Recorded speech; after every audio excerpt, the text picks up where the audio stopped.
Hello everyone. So prelims is getting more and more challenging each year. And there is so much of changes that is happening. The pattern of question coming is changing. The nature of the paper is moving towards more of a factual kind of paper. All the elimination techniques which earlier were working, it's very difficult to apply those techniques in this year's paper. So it's getting really more challenging. So despite addressing all these difficulties you might have faced during the exam, despite the changing nature of the exam, what is the approach you should be keeping for this exam? With that attitude in mind, we have released two booklets for this year prelims. One is the current affairs snippet document. It contains a 70-page document which contains the current affairs content for all the 1.5 last years. So it's kept such a small condensed document because if you at least give 1 day before the prelims to that document, you will considerably benefit from this. And you have seen in the last video, there has been around nearly 20 questions that is coming from the one single material. With the same philosophy, before the static part, we have came up with Kalam golden pages. There are certain themes, there are certain factual content within all the subjects which every student of this exam should 100% know about. The Kalam golden pages list out those themes, those facts which every student should know. And when we look back after the exam, it's very pleasing to say that around 17 to 18 questions have been directly coming from this. Let's see which all of these questions. See the first question. With reference to ancient India, consider the following statements about stupas. We have clearly discussed everything in the class about the Buddhist architecture, chaityas, stupas, how it is, what ideology or what ideas it is representing. If you have just read the material or if you have just attended the videos which is in the YouTube, you can clearly understand this. This PDF is in the Telegram group, you can download, you can note down the page number 99, it's clearly shown that. So what the question is, with reference to ancient India, consider the following statement. The concept of stupa is of Buddhist origin. It is not correct statement. Even if you have read the NCERT at least once, you will clearly, it is clearly stated that stupas has been in India even before Buddhism arose. So this statement is incorrect. Stupa generally is a repository of relics. Very much correct statement. Even if you remember the Ashokan history, what Ashoka really did is, he opened the relics, Buddhist relics in some of the biggest stupa and he distributed it among 84,000 stupas throughout India and different parts of the world. So this is absolutely a correct statement. Stupa are votive and commemorative structure. Votive and commemorative, it really represents the body of Buddha. It really represents the ideology of Buddhism. So this is very much correct statement. Both 2 and 3 statements are correct. Here answer will be B. Let's move ahead. See the 7th question. Souls are not only property of animal and plant life, but also of rocks, running water, and many other natural objects, not looked on as living by other religious sects. So which religious ideology this has been discussing? If you look at the current Kalam golden pages, KGP, you can see that we have clearly discussed in the class also what is the ideology of Buddhism, what is the ideology of Jainism. And we have clearly told in the class, Jainist ideology considers every object in the world with life, including the rocks, running water, everything.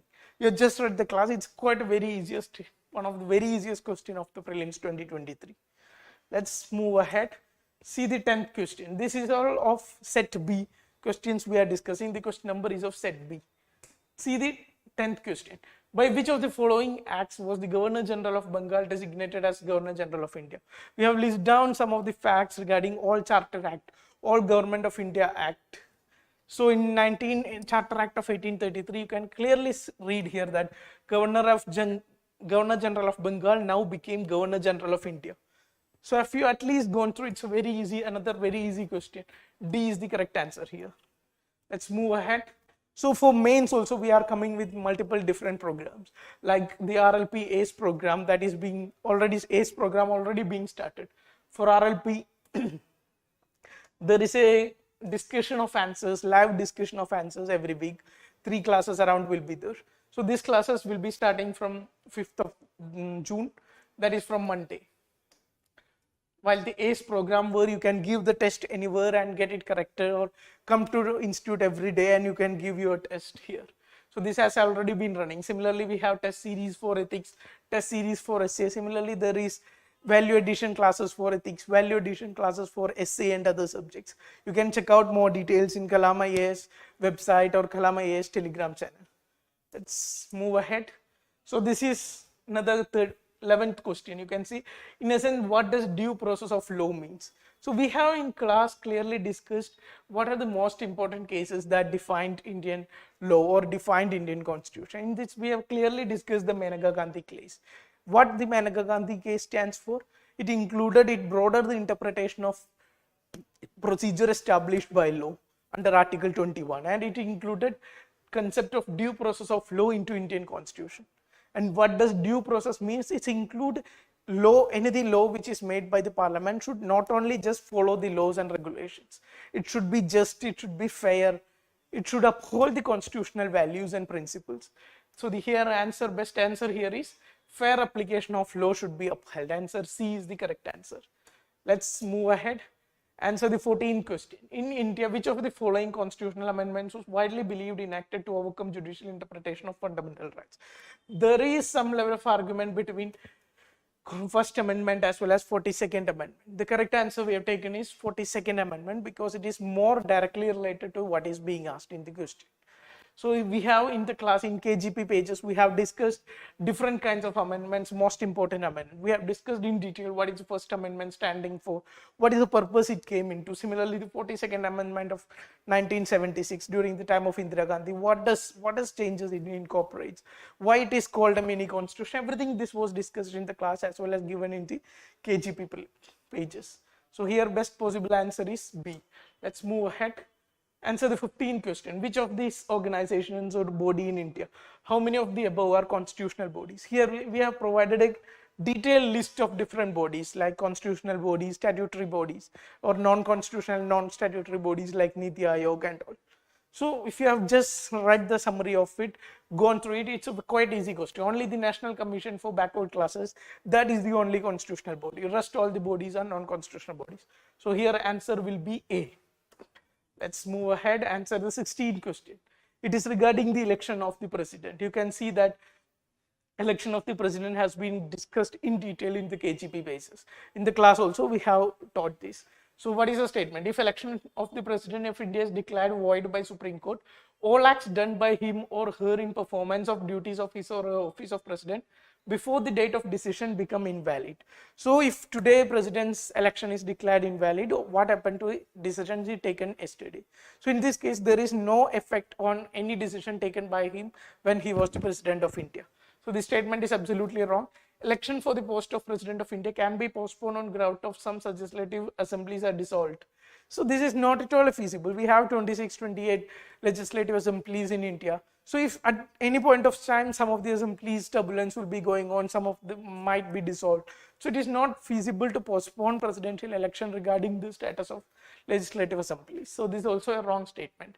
When a bill is passed to the presented to the president of India, constitution prescribed time limit. There is no time limit for president. We already know the president enjoys pocket veto. So if enjoying pocket veto means there is no absolute timeline, he can delay his assent to the bill or he can delay his decision regarding any of the bills.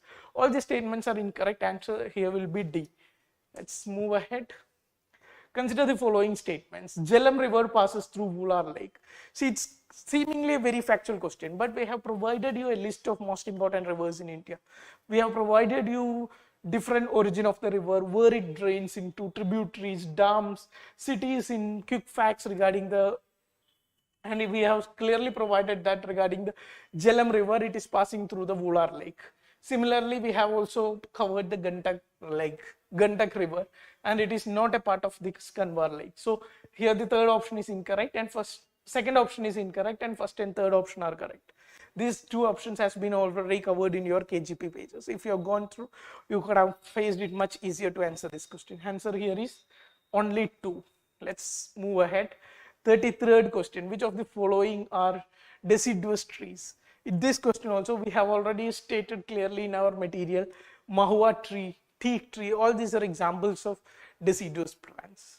So this also become a factual question directly taken from the KGP pages. Answer here is B, only 2. Let's move ahead and see the 39th question. It's regarding Amarkantak Hills. are at the confluence of Vindhya and Sahyadri ranges. It's absolutely a wrong statement. It is at the confluence of Vindhya and Satpura ranges. Similarly, Biligiran hills constitute the easternmost part of Satpura ranges. So also it's not even a part of Satpura ranges, so it is a wrong statement. Seshachalam hills constitute western Ghats, southernmost part of the Ghats. So many factual information is stuffed into it. Seshachalam hills, if you know the basic geography, it is even not even a part of western Ghats. So all these statements are incorrect. Answer here is D. If you are seeing that we have already provided details on Amarkantak Plateau, we already provided in Western Ghats geography details on the Seshachalam hills, Western Ghats, Eastern Ghats notes. So this is also very, if you have read the notes, it becomes very easy for you to attempt at least 2 options of this. Let's move ahead. Answer the 44th question, sterilization question. We have discussed in detail what are the different types of monetary policy, what are different types of money supply. In economy crash course also, in KGP also, we have discussed in detail what is the open market operations. If you have read this, if you have just at least read it somewhere, you can easily recognize it. So here answer will be A.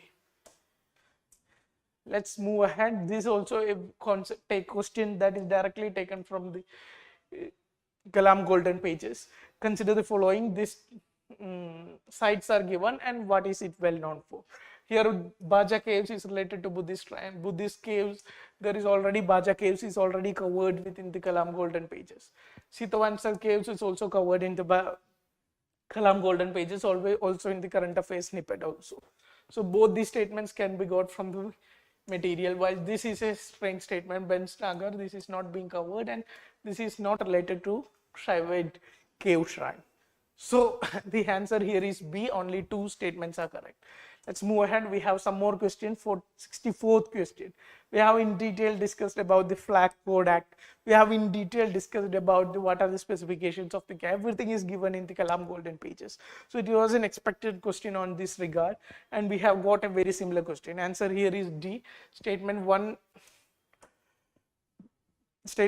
is incorrect and statement 2 is correct. Let's move ahead. Consider the 68th question. This also PLI schemes has been very detailed discussed in the class.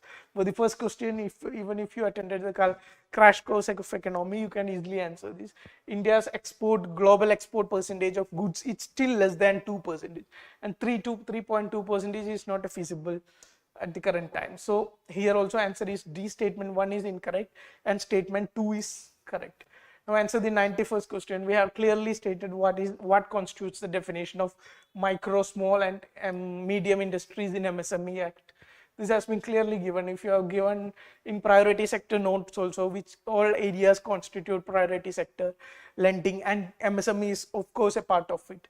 That is also being covered in KGP pages. Here answer is B. Second statement is correct while first statement is incorrect. Even though you can apply some logic like 25 crore is too less to be industry to be called the highest of MSMEs. Micro, small and medium. If medium is being asked, it cannot be 25 crore. It's logically not matching also. So the answer here comes is B.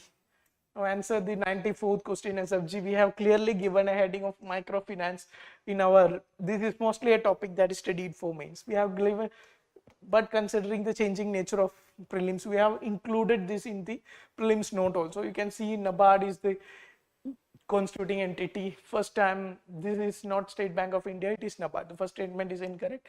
Both the other statements are correct. Answer here is only 2.